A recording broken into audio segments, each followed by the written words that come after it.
চলে আসুন।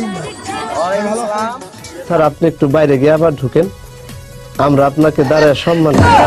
এই হচ্ছে আমার ছোট ভাই, তুমি তোমার কথা বলো। অ্যাকচুয়ালি আমাদের সুবর্ণ উৎসব অনুসারে আমাদের দাঁড়িপুরে বিশাল অনুষ্ঠানের আয়োজন করা হয়েছে। এই আয়োজনে আসি আমি জলের দিকে, আমি তো মনে মুগ্ধ কর সেই খুশি পাই ভাই, মারো মুঝে মারো। ঠিক আছে, যাই হোক জোয়া ভাই হয় এক হিসেবে, মামা হয় কারণ 4 বছরের মাঝখানে জুয়েল আমার মামা হয়, সেখানে সেই দিক থেকে আমি আমার মামা। আর এমনি দাঁড়িপুরের কেউ হিসেবে ধরলে বড় ভাই হিসেবে ধরলে বড় ভাই। অং বং ভালো জানে।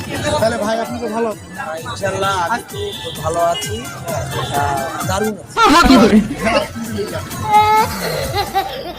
সুপ্রিয় দর্শক মন্ডলী, সবাইকে জানাচ্ছি 1425 খ্রিস্টাব্দ শুভ নববর্ষের শুভেচ্ছা।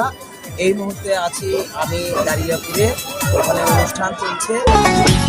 বাজে রে বাজে ঢোলার ঢাক, এলো রে পহেলা বৈশাখ। এবং এই অনুষ্ঠানে আজকে আমার নাটক আছে, আমি নাটক করব। এবং ছোট ভাইরা আছে, আশেপাশের ছোট ভাইরা সবাই অনুষ্ঠান দেখতেছে, আনন্দ করতেছে, উল্লাস করতেছে। এখানে একজন ছোট ভাই আসছে আমার সঙ্গে দেখা করার জন্য। তিনি নিজেকে দাবি করে আমি তার টপ ফ্যান। এখন ডাকতেছি, চলে আসুন। ওয়ালাইকুম আসসালাম। এই হচ্ছে আমার ছোট ভাই, তুমি তোমার কথা বলো। অ্যাকচুয়ালি আমাদের সুবর্ণ উৎসব অনুসারে আমাদের দাঁড়িপুরে বিশাল অনুষ্ঠানের আয়োজন করা হয়েছে। আমরা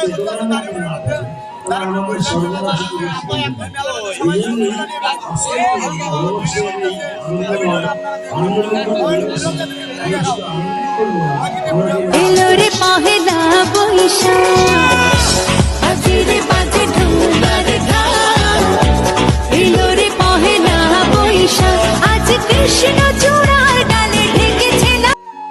ভাই আপনার কি অনুষ্ঠান আছে এখানে শুনতে পাই? হ্যাঁ, সন্ধ্যার পরে রাত্রে একটা নাটক আছে, নাটকের নাম হচ্ছে বাসন। রচনায় হচ্ছে সেলিম আলদিন, নির্দেশনায় আছে রেজাউল নবী রেজা এবং ওয়ালিউল কবির মণ্ডল। অবশ্যই নাটকটি সবাই দেখবেন। সেই সাথে জানিয়ে দিতে যাচ্ছি যে আমাদের যে দাঁড়িয়াপুর সাংস্কৃতিক জোট, তাদের সফলতার মধ্য দিয়ে কিন্তু এই দাঁড়িয়াপুরে 2 দিন ব্যাপী এই বর্ষবরণ উৎসব পালন করা হয়ে থাকে। অবশ্যই আপনারা যারা প্রথম দিন আসতে পারেননি, দ্বিতীয় দিন অবশ্যই দাঁড়িয়াপুরে আসবেন এবং এই বর্ষবরণ অনুষ্ঠানটি দেখবেন। সবাই ভালো থাকবেন, সুস্থ থাকবেন, সবার সফলতা ও দীর্ঘায়ু কামনা করে আজ এ পর্যন্ত শেষ করছি। শুভ নববর্ষ।